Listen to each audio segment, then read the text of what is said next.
शक्ति स्वरूपा माताओं बहनों, देवतुल्य भाइयों,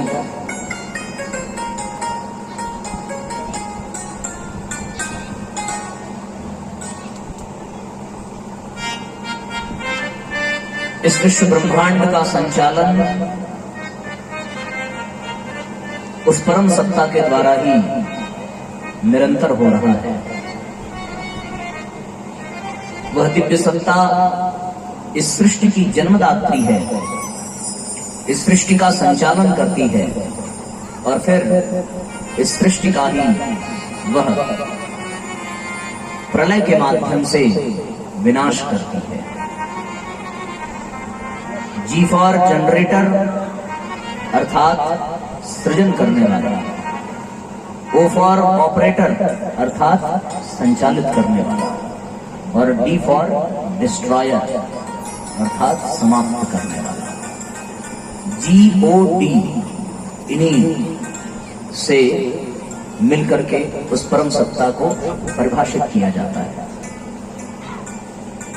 वो सत्ता जब ये देखती है कि अब अधर्म बढ़ रहा है, धर्म का प्रभाव कम हो रहा है, तो फिर किसी न किसी को माध्यम बना करके वह इस धरती पर अवतरित होती है और पुनः धर्म की संस्थापना, पुनः साधुओं के परित्राण का वह दिव्य प्रयोजन सिद्ध करती है।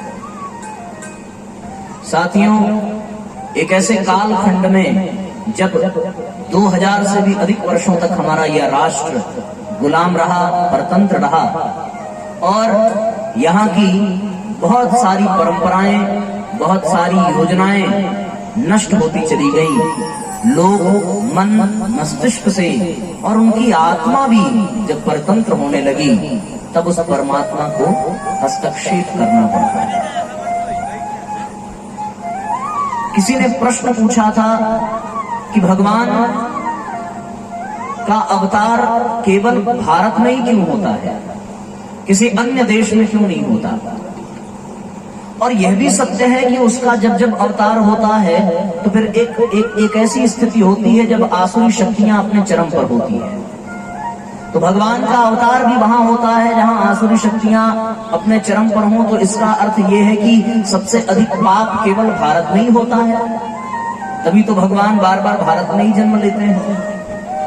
यदि ये जगत गुरु रहा है तो फिर सबसे बड़ा पापी देश भी यही होना चाहिए, क्योंकि बार बार भगवान, अमेरिका में तो कोई अवतार नहीं हुआ, इंग्लैंड में कोई अवतार नहीं हुआ, फ्रांस में, जर्मनी में कोई अवतार नहीं हुआ, ये केवल भारत में ही हुआ। और भारत में भी अधिकांश अवतार जो है वो उत्तर प्रदेश में ही हुए। राम अवतार, कृष्ण अवतार, भगवान परशुराम, वामन, परम पूज्य गुरुदेव, जितने भी हैं वो उत्तर प्रदेश में ही एक क्षेत्र की दृष्टि से देखा जाए तो।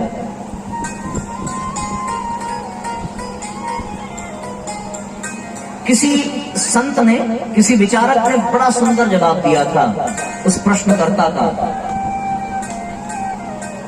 शरीर में सारे अंग हैं, यदि वो अंग कट जाए तो फिर शरीर की मृत्यु नहीं होती, फिर भी शरीर जीवित रहता है। बस वो अंग कट गया तो फिर वो अलग हो जाता है। लेकिन यदि आघात हृदय पर लगे तो फिर मरना तय है। और ऐसा है क्यों? ऐसा इसलिए है कि वह चेतना मुख्य रूप से हृदय में ही विराजमान रहती है। गीता में भगवान ने अर्जुन से कहा है, ईश्वर सर्वभूतानां हृदय से अर्जुन तिष्ठति। ईश्वर सर्वत्र है, सर्वदा है, लेकिन उसका निवास अर्जुन हृदय प्रदेश में है। तो फिर जहां ईश्वर का हृदय प्रदेश है, वो है तो हर कण में, वो हाथ में भी ईश्वर है, वो कान में, आंख में, समस्त इंद्रियों में है, पर मुख्य रूप से उसका जो घनीभूत स्वरूप है वो आपको हृदय में अधिक दिखाई पड़ेगा, हृदय में अधिक महसूस होगा। यद्यपि देखा जाए तो परमात्मा कण कण में व्याप्त है, लेकिन आप किसी मंदिर के गर्भगृह में जाइए जहां उसकी मूर्ति की स्थापना हुई हो, तो फिर उस परम पिता परमात्मा का घनीभूत स्वरूप वहां आपको अधिक भास करेगा, अधिक आभाषित होगा। है वो कण कण में, पर आभास आपको उस मंदिर में, उस गर्भगृह में अधिक होगा, क्योंकि वहां पर उसकी चेतना घनीभूत है। वो उस मंदिर का हृदय प्रदेश है। उसी तरीके से इस शरीर में, इस देह में सर्वत्र वो विद्यमान है, पर उसकी घनीभूत अवस्था जो है वो हृदय में अवश्य है, और वहीं पर अधिक आभास होता है। तो फिर अन्य अंगों पर चोट लगे तो व्यक्ति बर्दाश्त कर लेता है, पर हृदय का जो घात होता है उसको लगने पर वो सीधे यहां से सिधार जाता है।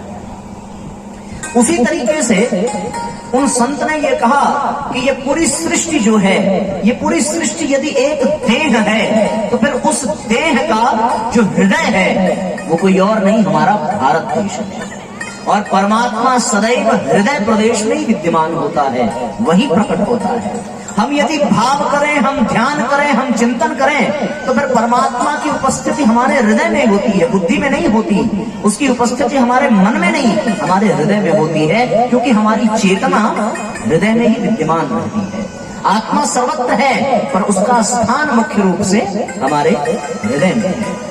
उसी तरीके से ये संसार यदि देह है, तो फिर इस संसार का जो हृदय है वो भारत देश है, इसमें कोई दो राय नहीं है।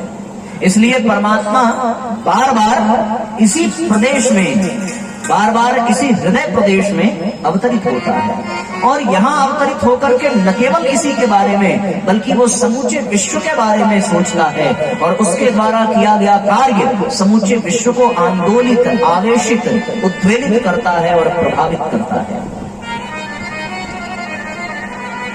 तो इस दृष्टि में थोड़ी अपनी भी बुद्धि हमने जोड़ दी, और थोड़ा सा ये भी समझ में आया कि यदि पूरे विश्व का हृदय भारत है, इसीलिए तो बार बार भारत में आए, और यदि बार बार उत्तर प्रदेश में आए तो ये भी सत्य है कि भारत का जो हृदय है वो महाराज उत्तर प्रदेश होगा, तभी तो परमात्मा बार बार वहीं आता है।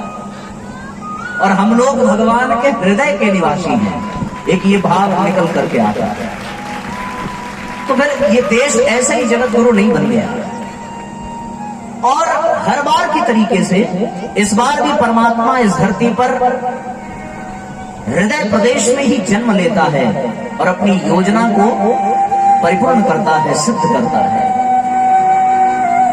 जब वो राम अवतार के रूप में आते हैं, तो फिर अपने अनुचरों, अपने परिकरों के रूप में गिद्ध, गिलहरी और वानरों को लेकर के आते हैं। जब वो कृष्ण अवतार में आते हैं तो ग्वाल बाल पांडवों को लेकर के आते हैं। और साथियों, ये कहना अतिशयोक्ति नहीं होगी, जब परमात्मा प्रज्ञावतार के रूप में आता है तो वो गायत्री परिवार के परिजनों को लेकर के आता है। रामावतार में उसके जो परिजन हैं वो मूछ और पूंछ लगा करके गदा लेकर के टहलते हैं। कृष्णावतार में उनके जो परिजन हैं वो सिर पे पगड़ी बांध करके मक्खन और दही लेकर के टहलते हैं। पर प्रज्ञावतार में जो परिजन परिकर आते हैं वो पीले कपड़े पहन करके टहलते हैं। ये भगवान के अनुचर है। और जो उनके हैं उन्हें जोड़ने के लिए कोई प्रयास नहीं करना पड़ता। वो पहले जब अवतरित होता है, फिर उसके प्रकाश का स्वरूप जैसे ही आगे बढ़ता है, वैसे ही उसके प्रकाश को देख करके उनके जो अनुचर हैं, परिकर हैं, पार्षद हैं, वो खींचते हुए उनके पास चले आते हैं और बिना बुलाए उनकी योजना में सम्मिलित हो जाते हैं तो बहुत, और सब उन्हीं के हैं। न केवल देव बल्कि दानव भी उनके हैं, पर उनके सहयोगी की भूमिका केवल और केवल उनके अनुचर ही निभाते हैं। यद्यपि देखा जाए तो कण कण उनके इशारे पर चल रहा है, कण कण उनके अनुसार चल रहा है। हम लोग सोचते हैं कि रावण भगवान का शत्रु था, पर रावण भी भगवान की योजना में सहयोग कर रहा था।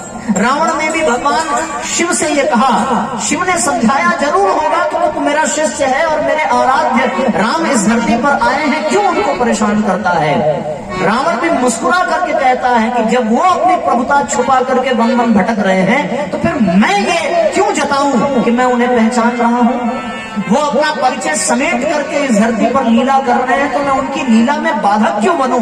मैं भी उनकी लीला में सहयोगी बनूंगा, और सहयोग ही तो कर रहा हूं कि उनकी प्रभुता और प्रकट हो रही है संसार में। रावण जैसे आतताई को वो मिटाएंगे। मुझे पता है कि मेरा उद्धार उन्हीं के हाथों है, तो फिर मैं भक्त बन करके उद्धार नहीं कराना चाहता, क्योंकि यदि मैं भक्त बन गया, यदि उनके चरणों में चला गया, तो फिर वो वन में आएंगे नहीं, और वन में आएंगे नहीं तो फिर शबरी का क्या होगा, जटायु का क्या होगा, सेतु कैसे बनेगा? अगर ये सेतु राम का नहीं बधा तो फिर दुनिया जीवन पर्यंत प्रेम के प्रतीक के रूप में ताजमहल को याद करेगी। पर आज अपना सनातन धर्म गर्व से ये कहता है कि यदि वास्तव में पत्नी के प्रति सच्चा प्रेम हो तो कोई राम समुद्र पर भी पुल बांध देता है। ये सारी चीजें कैसे नहीं?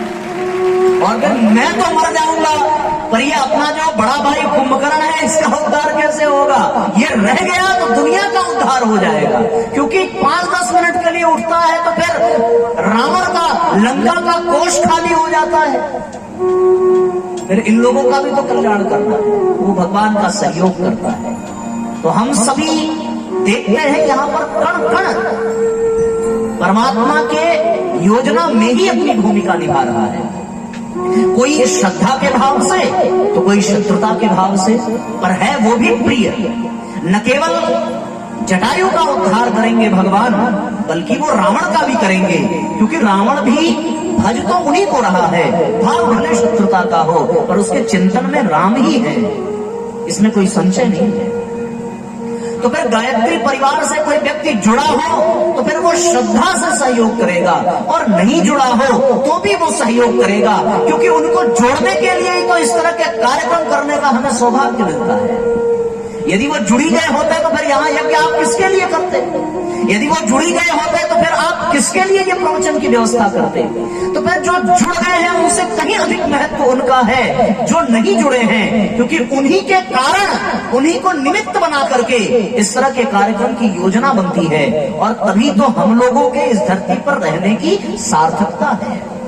वरना रावण का यदि कोई इस तरीके से उसका दुष्प्रभाव न रहा होता तो फिर बंदरों की महत्ता को कौन जानता? कौन जानता उस गिलहरी को जो फिर अपने देह में बालों भर करके समुद्र पाटने का दुर्गम दुस्साहस कर रही है? वो तो रावण के कारण उसे ये श्रेय मिल रहा है, इसमें कोई दो देखने का नजरिया अलग अलग है।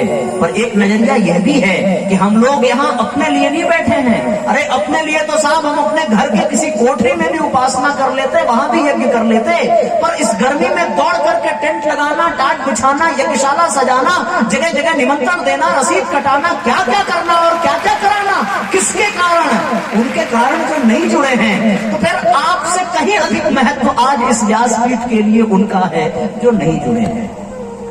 और मैं निवेदन करूंगा कि जुड़ने की आवश्यकता नहीं है, क्योंकि जुड़ता वो है जो अलग हो। हम ये कैसे कह दें कि आप उस परम सत्ता से अलग हैं? कह नहीं सकते। जो चेतना अपने भीतर भास रही है वही तो आपके भीतर है। फिर ये मान लेना कि हम नहीं जुड़े हैं, हम जुड़ेंगे, ये बात कुछ पल्ले पड़ती नहीं है। यदि ज्ञान के पथ पर आगे बढ़कर के और गहराई में प्रवेश किया जाए तो फिर किसे कहें, कैसे कहें कि तुम जुड़े हो और तुम नहीं जुड़े हो? जो जुड़ा है इस बात का क्या प्रमाण है कि वो जुड़ा है, और जो नहीं जुड़ा है वो ये प्रमाणित कर दे कि वो नहीं जुड़ा है, तो फिर बात समझ में आती है। मैं तो कहूंगा कि गायत्री परिवार से जुड़ने की आवश्यकता नहीं है। ये सुनने में अटपटा लगे, पर सच्चाई यह है कि गायत्री परिवार को संख्या की आवश्यकता ही नहीं है। सुना है कि 15 करोड़ से अधिक संख्या वाले परिजन गायत्री परिवार में हैं। आज इससे बड़ी कोई संस्था इस धरती पर दिखाई नहीं पड़ती। ये मत्स्यावतार का वो स्वरूप उभर करके सामने आ रहा है कि आप किसी भी गांव, किसी शहर, किसी गली, किसी मोहल्ले में चले जाओ, कोई ना कोई एक पीले कपड़े वाला आपको मिल ही जाएगा। पर यह भी सत्य है कि वो जुड़ा है, इस बात का प्रमाण क्या है? और कोई नहीं जुड़ा है वो ये प्रमाणित कर दे। कहने का तात्पर्य बस ये है कि गायत्री परिवार से मत जुड़ना भैया। आपको यदि जुड़ना है तो केवल और केवल परम पूज्य गुरुदेव के विचार से जुड़ जाना। गुरु जी को आपकी आवश्यकता है, गायत्री परिवार को आपकी आवश्यकता नहीं है। और आपको गायत्री परिवार की आवश्यकता नहीं है, आपको गुरु जी के विचारों की आवश्यकता है। जो केवल गायत्री परिवार से जुड़े हैं उनके मन में खट्टापन हो सकता है, पर जो केवल गुरु जी से जुड़े हैं उनके मन में कोई विकार हो ही नहीं सकता। जो गायत्री परिवार से जुड़े वो गुरु जी से जुड़ नहीं पाए। कुछ अजीब लग रहा होगा, पर आप हमारी भावना को समझने का प्रयत्न करना। जो वरिष्ठ, जो अनुभवी कार्यकर्ता होंगे वो अनुभव कर रहे होंगे कि जो गायत्री परिवार से जुड़े वो गुरु जी से नहीं जुड़ पाए, और जो गुरु जी से जुड़े उन्हें गायत्री परिवार से मतलब ही नहीं है। दुनिया में गुरु जी ने कहा कि मैं तो कंकड़ पत्थरों से भी अपने कार्य करा लूंगा, पर श्रेय हमारे बच्चों को मिले तो पिता को ज्यादा प्रसन्नता होगी। इसलिए मैं आपसे ये कहूं कि गायत्री परिवार की बजाय आप गुरु जी के विचार से जुड़ना, क्योंकि हो सकता है गायत्री परिवार के किसी कार्यकर्ता में कोई अपूर्णता हो और उसके नाते आपके मन को कोई ठेस लग जाए, कोई कष्ट हो जाए, लेकिन यदि आप उस सत्ता से जुड़ गए, उस गुरु से जुड़ गए, उनके विचारों से जुड़ गए, उनकी दिव्यता से जुड़ गए, तो फिर आपको कोई भटका नहीं सकता, आपको कोई ठेस पहुंच नहीं सकता। मूल से जुड़ना आवश्यक है। हम बीच में जुड़ जाते हैं, बीच में जुड़ने में बड़ा खतरा है। यदि गंगा केवल बीच से ही जुड़ी रहे तो फिर वो मैली हो जाएगी। वो तो अपने मूल से जुड़ी है, हिमालय से, और इस नाते वो निर्मल है, इस नाते वो स्वच्छ है, और इसी नाते वो प्रवाहित है। यदि वो मूल से न जुड़ी होती तो फिर आज उसका अस्तित्व ये न होता। तो हम सभी गायत्री परिवार के एक अंग अवयव नहीं बल्कि परम पूज्य गुरुदेव के अंग अवयव बने, और जब उनके अंग अवयव बन गए तो फिर उसी समुच्चय को, उसी समूह को गायत्री परिवार कहा जाता है। तो आप परिवार से नहीं, परिवार के मुखिया से जुड़ना, तभी आपका भी हिस्सा बनेगा। और यदि परिवार से जुड़े तो फिर आपका हिस्सा नहीं लगेगा, परिवार वाले खुद ही कटक जाएंगे। इसलिए मुखिया से जुड़ो, मुखिया से। तो फिर जो नहीं जुड़े हैं उनको बहुत बहुत साधुवाद, क्योंकि आज हम लोग बैठे ही उन्हीं की वजह से हैं जो नहीं जुड़े हैं। और उनसे मैं ये कहूंगा कि वो जुड़े भी ना, लेकिन एक बात अवश्य कहूंगा कि वो गुरु जी से जुड़ जाए, वो परम पूज्य गुरुदेव के विचारों से जुड़ जाए। फिर वो पीला कपड़ा नहीं पहनते, कोई बात नहीं है, क्योंकि गुरु जी से जुड़ने के बाद तन नहीं मन पीला हो जाएगा, जीवन पीला हो जाएगा, जीवन वसंत से परिपूर्ण हो जाएगा।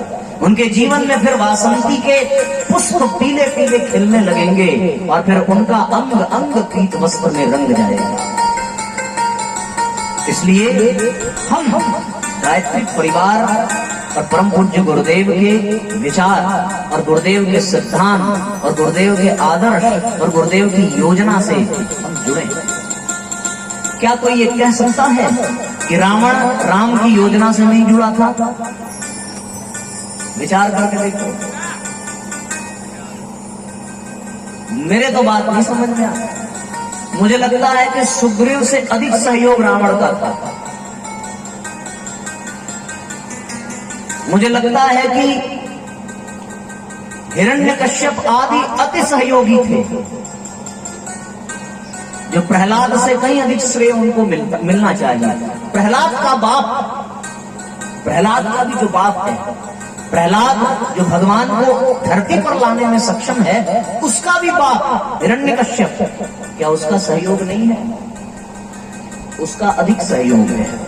और भागवत उठा करके आप देखें तो आप पाएंगे कि भगवान के पार्षद ही थे जिनको सनत कुमारों ने श्राप दिया, और फिर उन पार्षदों से कहा कि यदि तुम इस धरती पर भगवान का भजन करते हुए जीना चाहो तो तुम्हें 7 बार जन्म लेना पड़ेगा, और यदि इस धरती पर तुम भगवान को वैर भाव से देखोगे तो तुम्हें 3 बार ही जन्म लेना पड़ेगा। उन पार्षदों ने कहा कि हम वैर भाव से ही भजेंगे। फिर वही जय और विजय जो भगवान के पार्षद थे, उनका पहला जन्म रावण कुंभकर्ण के रूप में हुआ, दूसरा जन्म, पहला जन्म हिरण्यकश्यप और हिरण्याक्ष के रूप में, दूसरा रावण कुंभकर्ण के रूप में, और तीसरा शिशुपाल और दंतवक्र के रूप में। यदि वो बैर भाव से जपे तो इसका यह अर्थ नहीं है कि आप भी बैर भाव से जपो। सब दवा एक ही रोगी, अलग अलग रोगियों के लिए एक ही दवा नहीं होती। रोग के हिसाब से सबके लिए अलग दवा है। बैर भाव से जपने के लिए भगवान के श्रीमती का हरण करने की भी पात्रता होनी चाहिए।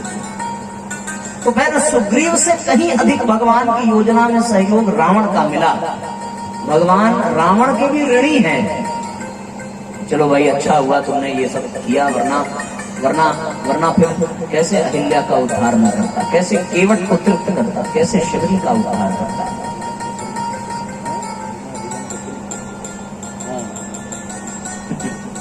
देखो एक बात है कि हीरो के नाते पिक्चर नहीं चलती है। पिक्चर में मुख्य रोल होता है, अभी तुम पिताजी ने बताया, पिक्चर में मुख्य रोल विलन का होता है। वो जितना खतरनाक होगा पिक्चर उतनी शानदार होगी। तो आज उसी बात को आगे बढ़ाते हुए मैं ये कहूंगा कि ये जो कार्यक्रम आपने रखा है और कहीं भी कार्यक्रम हो रहा है तो उसमें जो जुड़े हैं उनके नाते नहीं हो रहा। ये श्रेय उनको मिलना चाहिए और ये पुण्य उनके हिस्से जाना चाहिए जो नहीं जुड़े हैं। और मैं ये कहूंगा कि आप जुड़ो मत, बस केवल गुरु जी के विचार पकड़ करके एक नया मेरा छोटा सा गायत्री परिवार। एक दिन ऐसे ही बैठे थे तो गुनगुनाते गुनगुनाते ये गीत बन गया, आपको सुनाते हैं। इस कोरोना काल में नहीं, उसमें नहीं है, वो छपने के बाद लिखा है। इस कोरोना काल में बहुत सारे गीत बने क्योंकि काम कोई था नहीं। गुरुजी ने बड़ी अच्छी अच्छी रचना कराई, आनंद आता है सुन करके, सुना करके। आइए एक साथ गुनगुनाते हैं, एक साथ दोहराते हैं। ओ मेरा छोटा सा गायत्री परिवार,